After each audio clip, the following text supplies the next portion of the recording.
Have you ever thought anything like this? Well, I've messed up too much this time, or I've gone too far this time. There's no coming back from this. Or maybe you've thought something like, me and God had an agreement. He was going to do these amazing things. He was going to call me and save me. And then my job was to obey him and to do what he asked. I messed up. So now I've ruined his plan for my life.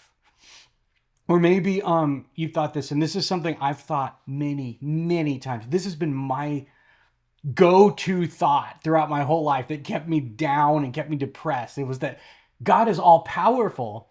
God can do anything, yeah, but I can mess up what he's trying to do. My mistakes and my failures can absolutely just take what God wanted and mess it all up and ruin it. And I've gone too far and it's all over and there's nothing else that can be done. Well, I want you to understand that if you are thinking things like that, you have a terrible view of God, just like I did for almost my entire life. You have a view of God that is really weak in three areas. First of all, you have a view of God that is really weak in his grace and forgiveness category. You don't understand even a fraction of how great his grace and his forgiveness is. We'll look at that in a minute. Next, you have a really weak view of his power. I know that you think he's powerful, but you think really that you're more powerful than him because you can mess up what he's trying to do, even though you want what he's trying to do. Then finally, you have a really weak view of his knowledge, okay? When God calls you, he knows every mistake you're going to make. And he still calls us, okay? He knows everything that's going to happen, and he still places a call in your life, and he still loves you. And this one, he still trusted you. And he still currently trusts you. See, with God's plan for our life, it's us that run from it, not God. It's us that think that we've messed it all up.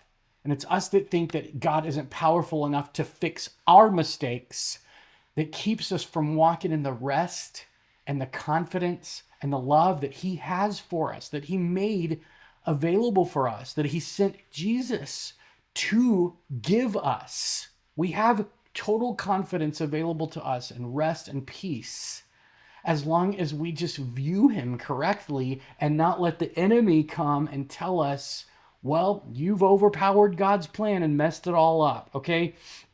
I want you to think about something, this idea of us needing God to come in and fix things or give us a plan in spite of us messing things up. This is the story of the whole Bible from Genesis to Revelation. It never stops. God's a God of redemption, but you don't need redemption unless you've fallen or done something bad or made a mistake. Redemption means you're pulled out of a bad situation. You get saved. Have you ever heard of that? Have you ever thought of yourself, if you're a Christian, have you ever thought of yourself as saved? Well, what are you saved from? Your own mistakes. We need salvation because of our own mistakes. We needed it and God gave it to us, and it's available to us freely. It's not available to us by earning it. In fact, that's the amazing thing about God. We can't earn the things that he's made available to us. And that brings me so much peace, and it should bring you peace as well, because if we can't earn it, we can't lose it by being imperfect and by making mistakes and doing stupid stuff. We don't lose it by that. We lose it by no longer believing we have it. Okay, so I want you to think about something. Jesus came to the earth, and God offered him up as a final sacrifice. See, in the Old Testament, there always had to be a sacrifice to cover the people's sins, but it would only last a year. And the book of Hebrews says that the blood of bulls and goats was never sufficient to actually take away sins. So God sent his son as the final sacrifice, and his death actually takes away sin. And so the way things work now in the kingdom of God is new. Before Christ, there was only one way to be perfect. The way that you were perfect was by being perfect. You had to look at all the commandments in the Bible and do all of them perfectly. If you didn't, you were uncovered. Your sins were uncovered. You were left guilty and condemned. Now, because of what Jesus did, he erased the requirement that we were all living under. And now Romans 6:14 says we're not under law anymore, we're under grace. Now, I want you to think about something for a minute. That's an alternate way to be perfect. If you read Romans chapter 3, verses 19 through 26, it gives it a perfect breakdown of the new way to be perfect, or as the Bible calls it, righteous. We can be perfect and righteous before God, no longer by being perfect, but by believing Jesus makes us perfect. By believing his final sacrifice actually takes away our mistakes. Now think about that for a second. What is a sin? A mistake, right? When we break God's commandments and laws, most people have this understanding of sin. And before Christ, that is what sin was like. It was that we mess up and we break the commandments, and therefore we're separated from God. Now, because of Christ, the way that we get separated from God is no longer believing that he makes us righteous, okay? That's new. It's an alternate way to view righteousness, okay? And remember, sin is mistakes, right? Before Christ, sins were stupid decisions. Sins were us messing things up. Sins were us having an agreement with God and not fulfilling our end of the bargain. So if our mistakes and our disobedience were enough to foil God's plans, then how is it that Jesus came? Jesus came and gave us this alternate way to be perfect and revealed that was actually God's plan all along, the ultimate redemption. Jesus came because of mistakes. He came because of sins. He came because of us messing everything up. The whole point of the gospel is that we mess everything up. Do you understand? And so now, because of Christ, we have this new alternate way to be righteous, because all of us make mistakes a lot. We've all made a ton of mistakes in the past, and we're all going to make a ton of mistakes again. We're going to make stupid decisions again. Therefore, Jesus gave us an alternate way to be perfect and righteous. Do you understand? The whole point of Christ coming and the whole point of the gospel is that we do stupid things and we make stupid decisions, and God redeems us anyway. Why does he redeem us? Not because we earned it. He doesn't redeem us because we paid the right price, said the right things, or behaved in the right way. He redeemed us because he loves us. He redeemed us because his grace really is that big.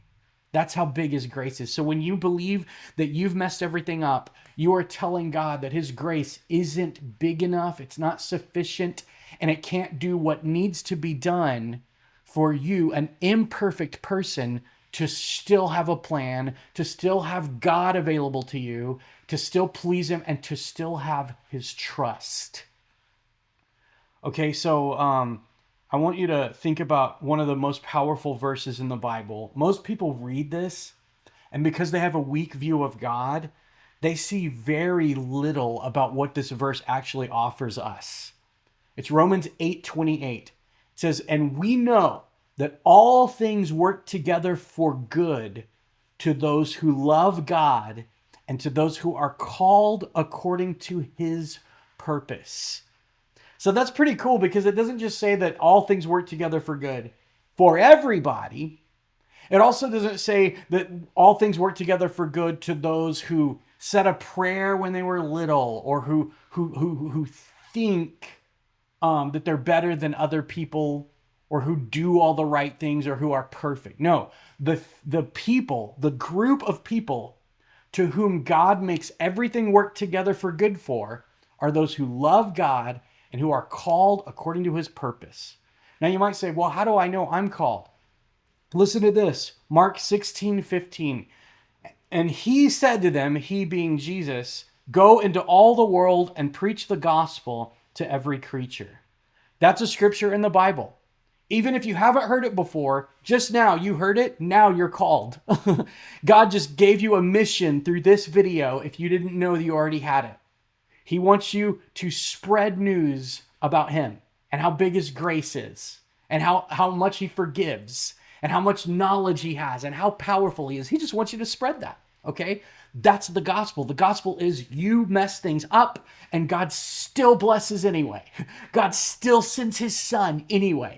God still has a plan of redemption anyway. He does far more than we could ever ask or think. It says that in Ephesians 3:20. He works exceedingly abundantly above what we could ask or think. Now, I want you also to understand something about Romans 8:28. The group is those who love God and who are called, okay? So I just gave you the fact that you're called. Now, this question, do you love him? If you love him, you want him to be happy, you want him to be pleased with you, you want to do what he wants or make him happy, right? So the question is simple, do you love him or not? And if you do, then we already established that you're called. That means you're in the Romans 8:28 group. You're somebody that all things work together for the good for you. Okay, you can just remove the last part because we just established that's you. If you love him and you're called, all things work together for the good of you. Not the universe doing it, not life doing it. God makes all things work together for you. The God who's good. The God who sent his son to redeem you. That's the one who's working all things together. Oh, and by the way, he created everything too. He is powerful, okay? Now, I want you to stop a few thoughts right now. As you keep going in your walk with God, stop this. Stop thinking that God is incapable of using your mistakes. And stop thinking that God's plan is some kind of straight line, okay? That's impossible. It can't be a straight line. Most people view God's plan as this path. If you take a step off of it, you're no longer in God's plan. No, that's not the biblical view of God's plan. And that's not what Romans 8:28 is teaching us. Instead of thinking of God's plan as a straight line that you can't veer off of, think of God's plan as a Lego set. Okay, a Lego set has many different shapes, sizes, and colors of Legos. But all of those Legos, some of them might look ugly, some of them might look beautiful, but all of them come together to form the complete Lego set at the end. Okay, another thing about Romans 8:28 is people look at it and they think that God uses good things that happen to us. They think that God uses the promotions at work or the wins we get with our friends, or when we ask a girl or a guy out and they say yes to us or something like that, that the good things that happen, God uses them. But that's not what Romans 8:28 says. It says he works all things together for good to those who love him and are called. So that includes mistakes. That includes stupid things, okay? Now, let's go back to the Lego set. Let's say, for example, your life is like a Lego set of a castle. It's got gray and black pieces to represent the castle walls and the stones. It's got a throne inside the castle, so there's gold pieces to represent that. It's got a moat around it. There's blue Lego pieces. Grass is growing. There's green Lego pieces. So all of these different pieces come together to form the big set. Now, think of your life and the things that happen in your life as Lego pieces that are going to come together and form a complete picture. So you might think, well, I made a mistake. We typically think that mistake is not part of the plan, but what happens is, even though it wasn't maybe God's perfect plan or exactly what he would have done, he can still use that as part of the picture. Maybe you made a mistake and that's a brown Lego set that represents the dirt that the moat is made of, a Lego piece. And you think it wasn't the gold pieces that the throne is made of, but you still needed that brown Lego piece to form the complete picture. Maybe you got a promotion at work. Well, yeah, that's a gold Lego piece. That's going to be used on the throne. But the castle isn't just the throne. It needs those walls. It needs the moat. It needs everything. Maybe you lost somebody you love. That could be a blue Lego piece for the moat. You see what I'm saying? Think of the things that happen to you as part of God's overall plan. Not that it's what he originally thought, but what it is that he's going to use to create what he wants for your life. Without God, mistakes are a waste. Without God, difficulties are a waste.